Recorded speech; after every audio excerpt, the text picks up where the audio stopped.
Welcome to the Dr. Stacy Show. We are here talking about all things faith, love, and wellness. I am your host, Dr. Stacy. I am excited to be kicking off this inaugural season. Each season, we're going to tackle a theme.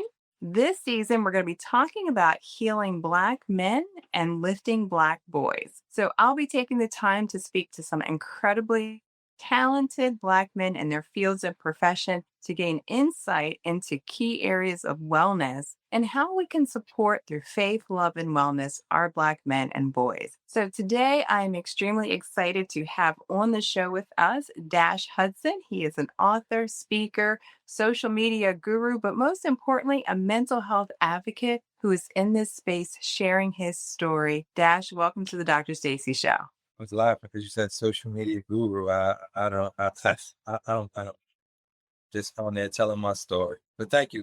Yes, and Thank Dash, tell my folks that may not know who you are a little bit of how you got started and what you've been doing and you use social media to share your story. So I have so many different worlds on social media. Some of the people that know me, my background is in videography, marketing, promotion. So I started early on in the music business, shooting music videos, doing interviews. So a lot of people know me from a company that I used to have. Another sector of people know me from my son. My son went by the name King Na. His name is Naeem Hudson. He's been on Dr. Oz, Good Morning America. He's been at Forbes as the most motivational kid in America. So a lot of people know me from just being Naeem's father before I even thought about being a person to share and tell my story. So just to give background as far as social media and what brings me to social media, it was business for the most part, especially when it came to my son. I was a father that still want to protect my son, love my son. So when I was shooting music videos, I also have a story growing up without a father, mental health facilities, foster homes, grew up in a lot of chaotic, traumatic times, and surviving those situations and stories to become the father that has the parallel to show up, be there for my son, love my son, but that turned into an outer journey that inspired people. So just the storytelling part, the intimate part, the connecting part really started with my son. So as a person, when it comes to who I am as a person, growing, learning, and becoming who I am. I don't know, because, I don't like to define myself as what I'm temporarily doing, right? So Mhm. some people say, hey, I'm this person because my career is this. This is who and what I am. I am consistently evolving. So that's why I say a lot of people know me from different things that I participated in or was inspired at a certain period of time. One of the most important things that I'm connected to and entrenched in is being a father. I would say that's the highest level of love and connection of something that I am doing. So no, that is not a profession, but that is where my heart lies and my heart lives when it comes to being a father. That father journey allowed me to be a fly on a wall to see what it looks like when a young man has a father. So that turned into my son's story, us traveling the world, Tanzania, Namibia, Johannesburg, Dubai, and all of the love, time, and attention that I invested in him turned into a journey that the world got the opportunity to see. And so what brings me as far as Dash Hudson, when my son was on Good Morning America, Dr. Oz, all of these moments was opportunities for me to see a version of myself that I was afraid to show. So it wasn't about getting on camera and sharing it with the world. At the same time, it was the opportunity for me to ask myself questions along with therapy, along with just reflecting back to myself. So in real time, I am growing, learning, healing, and evolving. And I don't know, until my last frame or whatever the case, because I don't even allow success to trap who and what I am. So long story short, I'm in the cocoon phase of growing, learning, and people that embark on this journey with me, you will see a man that's evolving in real time. And Dash, I always love that about when I hear you speak at evolving peace and growing peace. You started sharing your growth and your journey just by opening up your camera on your phone and talking about your growth. Share a little bit with my audience what that was like in that process. Well, Tyrese Gibson is a good friend of mine. It was around the time where, he was going through his transition and he was on YouTube and or Instagram and he made the crying video. My son made a video supporting Tyrese because it was just something that I thought about when I seen his video, when I was reading the comments. And I made this quote and I said, the black man tears is a meme because at that time, Kanye West picture was going viral of him crying. Michael Jordan picture was going viral of him crying. Tyrese picture and video was going viral of him crying. And that made me just say, do we have the space, whether it's in real life or digitally, to share our trials and tribulations? So my son made a video, communicating and opening up to the same topic. Tyrese seen that video. That's the first time we got connected. When me and Tyrese, start chilling and hanging together, like sometimes you see people and they're actors, or sometimes you see people and they portray a character, but we have the opportunity to just share insight as fathers, as black men, Yeah. creators. And at the same time, he has so much wisdom and so much advice from the area, but it wasn't even about music. It wasn't about Tyrese. It was just about, this is a man, this is a father. So it was with some of those conversations and him going to therapy, because I always looked at therapy negatively because, I've been sitting in front of therapists since I was 4 or 5 years old. So I remember what it was like to sit behind a glass, see someone with a clipboard, and it always made me feel like an animal. When I was a kid, like, look Mhm. at these looking at me and like, what are they writing? What are they saying about me? And so I always just had a negative energy and a negative perspective. And that stayed with me my whole entire life. But when me and Tyrese was talking, like, he reintroduced me back to therapy and going to therapy, and had the opportunity to just reflect, had the opportunity to open up, I had the opportunity to share. So I don't want anyone just thinking that I just jumped on social media. It started with me sparring, because some people journal. I just digitally journal, Mm. and I would record myself thinking about, because when I learned about psychotherapy, unpacking, I didn't have enough money to unpack everything I needed to unpack every day. So my device became the therapist, and I would record Mm. and I would watch it 2 weeks later, and I would study and I would ask myself, why did I make this face? Why did I cry right there? So I would investigate my facial expressions. I would investigate my emotions. And then that allowed me to just keep digging deeper and deeper into things I forgot about, things that I dismissed, and things that was just trapped inside of me. So that's how my journey started. And then I had 50 to 100 videos. And then after a year and a half, 2 years, I just said, man, I'm going to start uploading videos. I was inspired and I was connected to my own journey. And I said, if this is doing this to me, then I want to know what will happen if I started to share these. So it's an intimate moment. It was, I always say you can't hold on and jump at the same time. So I didn't have the answers. I didn't know what it was going to look like to my family, friends, people hitting me up. Yo, you okay? You good? And it's like, yes, this is the best I have ever been, being confident enough to share these things. But for people that knew me my whole entire life, they never knew that side of me. So that's how I started sharing my own story. But it started with months and a year and some change of sparring with myself.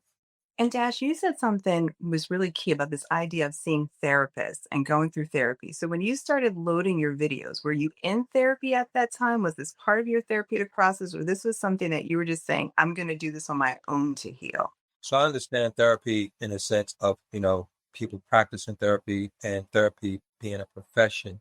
But, my philosophy is therapy is allowing your mind to catch up with your heart, right? So my videos were therapeutic. It was therapy for me. So no, I wasn't seeing an actual therapist, but my videos became the solution, because I believe there's no therapy without a story.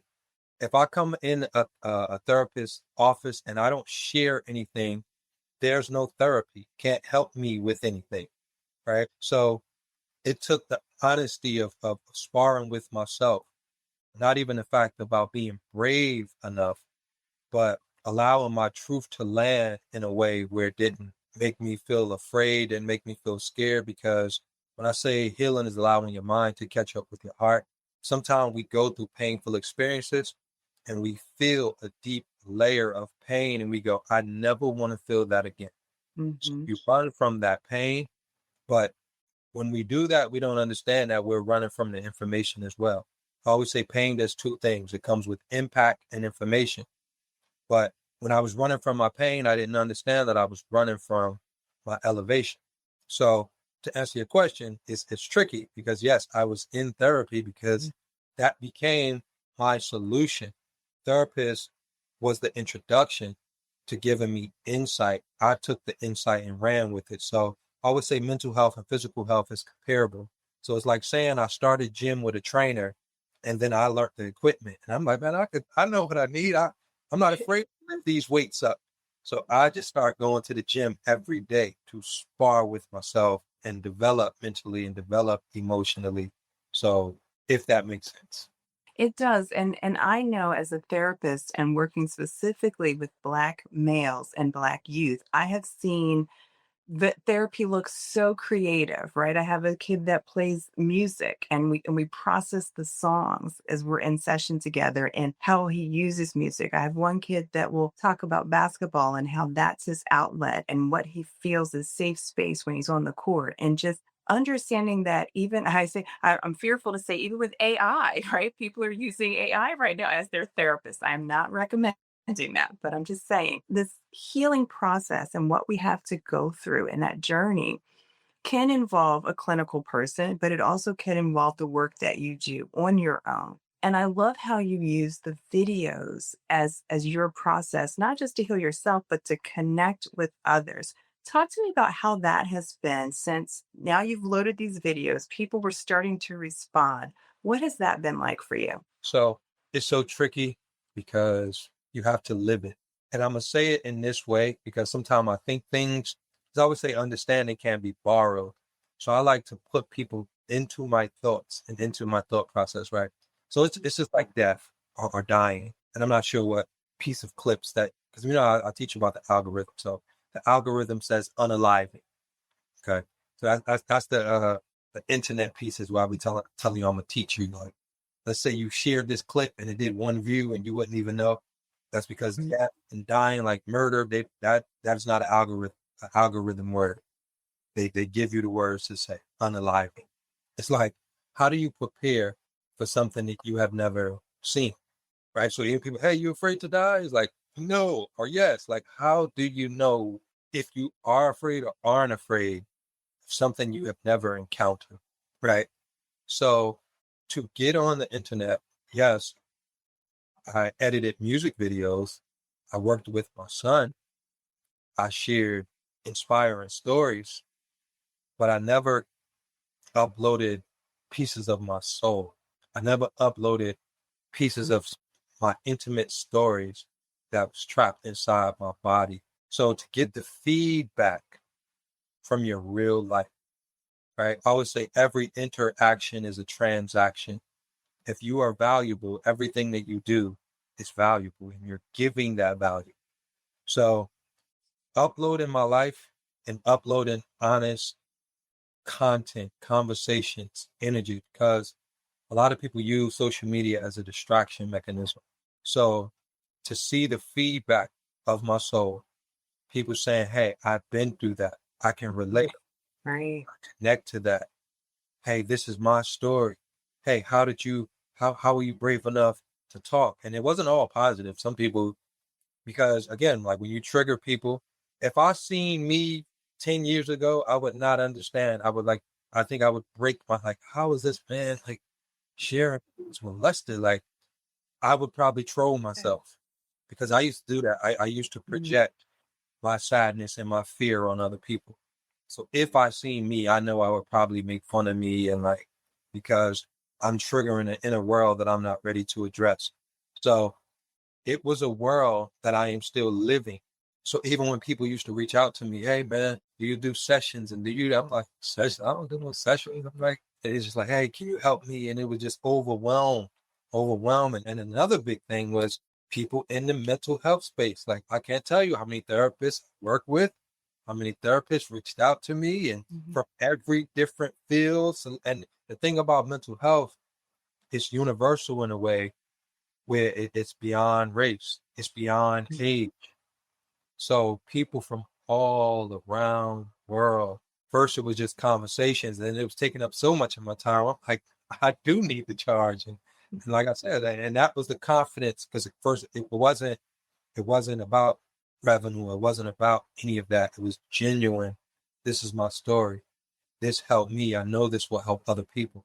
But again, the things you don't prepare, I didn't prepare to a month, because I think my son, he grew within like 4 years, and he grew like an account 350,000. So his growth was the biggest outside of like when I interviewed Nicki Minaj and I seen entertainers have traction. But I was on TikTok for a month and I had 100,000 people. I did 1 million views in a day. Like, so mind you, my background is in marketing, videography. So to go, like, my intent wasn't to do no views. My intent wasn't to build. I'm like, what is this? I'm like, why? To me, I'm like, I'm so boring. I talk slow. I'm like, what is going on? I'm like, what? Mhm. I'm like, I would have never thought. You don't sit as a person that understands content and social media and go, let me talk about my real life and being molested, and that I'm not correlating those two. So the fact that it did connect to people in that way, it's a big responsibility. It's a big responsibility, and I don't take it for granted. And I'm grateful and I'm honored to have family, to have people that I have the opportunity to work with, that I have the opportunity to share and see them grow and see the advice help. And it's a domino effect. It's a domino effect when it comes to the therapists, counselors, the mentors, the friends that help me, and watch that manifest and help other people. So, Dash, as we close out our interview, I want to ask you if you had one tip for help Black men heal, and then one tip for us helping raising our sons that may be experiencing trauma, what would be your tips? I respect and I understand the way you answered that question. And again, just to put you on my mind, right? Because a lot of people say, hey, man, I got to save my community. And I go, what's your community? And you go, okay, this area. And I'm like, okay, God didn't make border lines, right? So it's like, if you want to save or if you want to help, the world is your community, right? So even when you say Black men or whatever case, I say race. God didn't create race. I understand it and I get it. So I'm going to say men, to help men heal. It starts with that. It starts with sparring with that concept of man.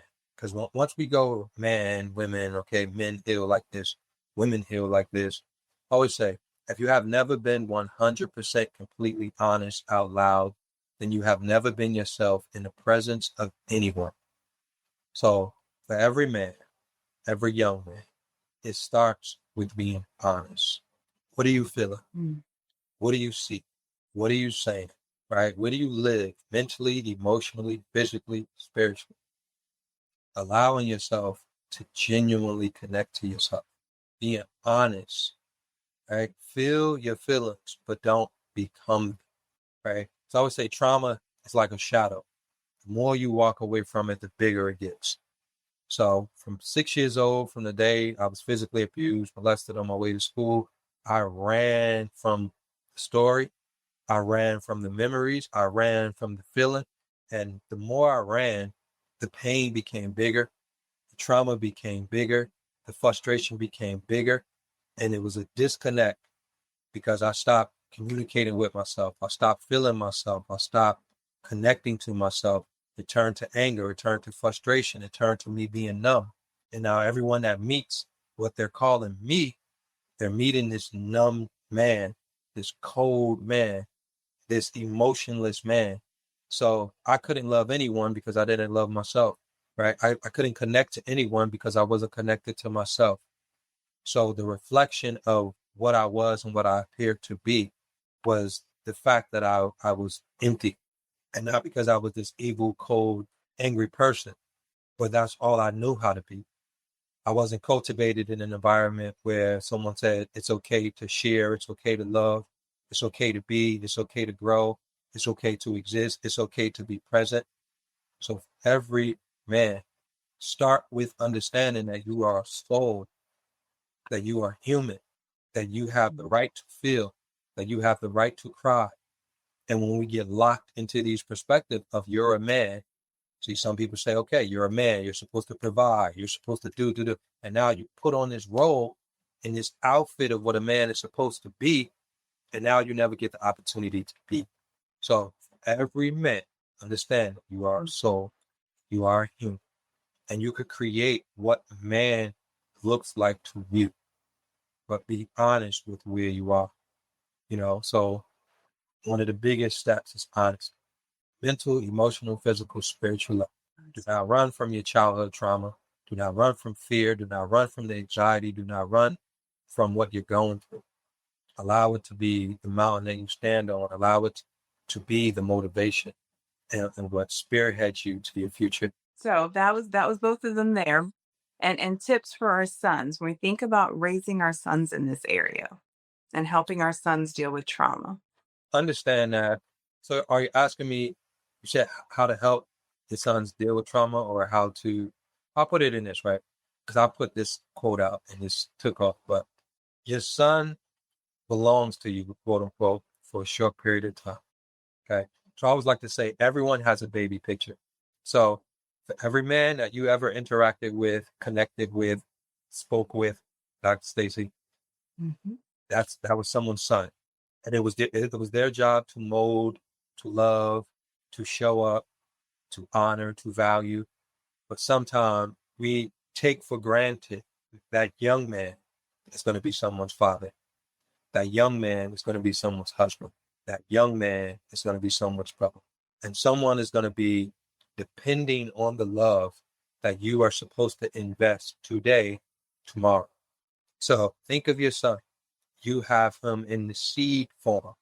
You have him in the flower form. Water him with everything that he is going to need tomorrow. So women think about the men and, oh, he was emotionally unavailable. He wasn't this, he wasn't that. Understand that your son is going to be in someone's household one. A little girl is going to need him one day. A young man is going to need him. Invest, install everything that is going to be asked of him tomorrow.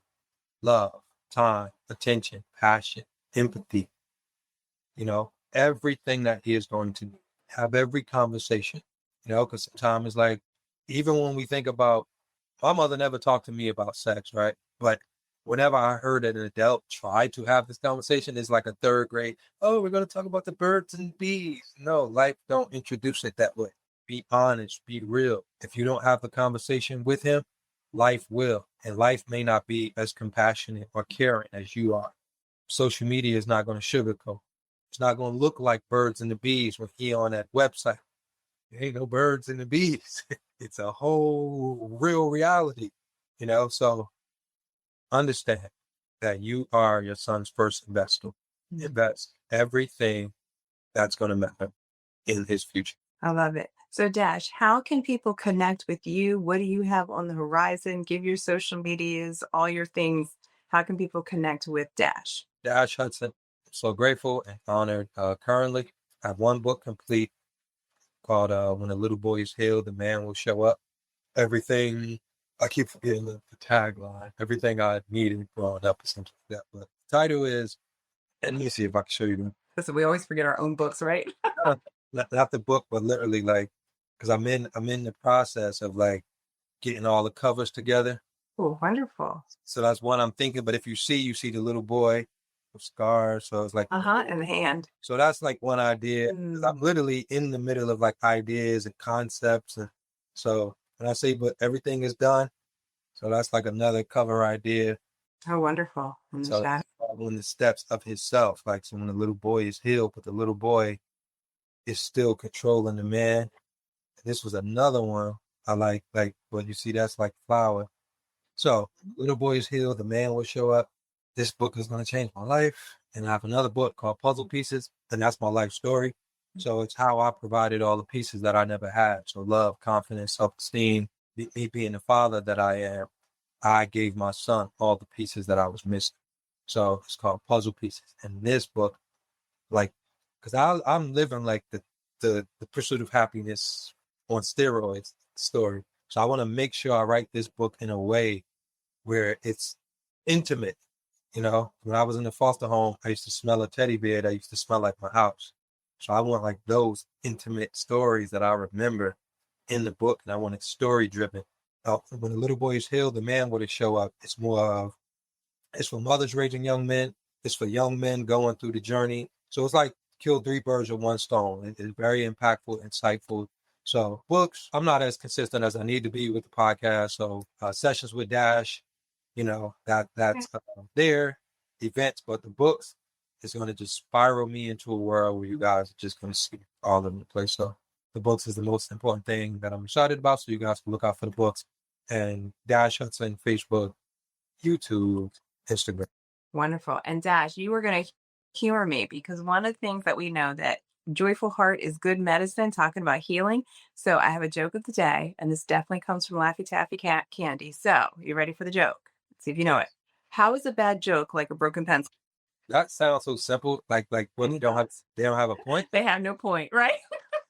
That is so easy and cheesy. They Like, don't have a see, point. I That's the mean, answer. Awesome. I can see Dash. the beginning of a movie and I know the whole movie. So like that is like I knew that said it. My brain got it so quick. But no, And right. Well, Dash, thank that you so cracks me much for up. joining me. And for again, you could reach out to Dash. Again, thank you, Dash, so much. I think it's such an important message about healing. Before we go, I am going to have a little segment here called Love the Babies Well. And, one of the things that Dash just shared in talking about healing and being open and that understanding and honesty. And I love how he said we have to remember that our boys need safe spaces too. They need spaces to cry, spaces to laugh, spaces to heal. And we have to remember that these broken boys will be those fathers, those leaders, those husbands. And they're going to do it broken if we don't help them. And so being able to say we're going to give them the same opportunities to grow, to love, to heal in safe spaces. Families, I'm just going to say this as I always must say, therapy is for boys too. Healing is for boys too. Thank you so much, Dash, for being here with us. Thank you, folks, for tuning in. We will continue the theme of healing broken men and raising, lifting up our boys. Thanks so much for tuning in. And until next time, love the babies well.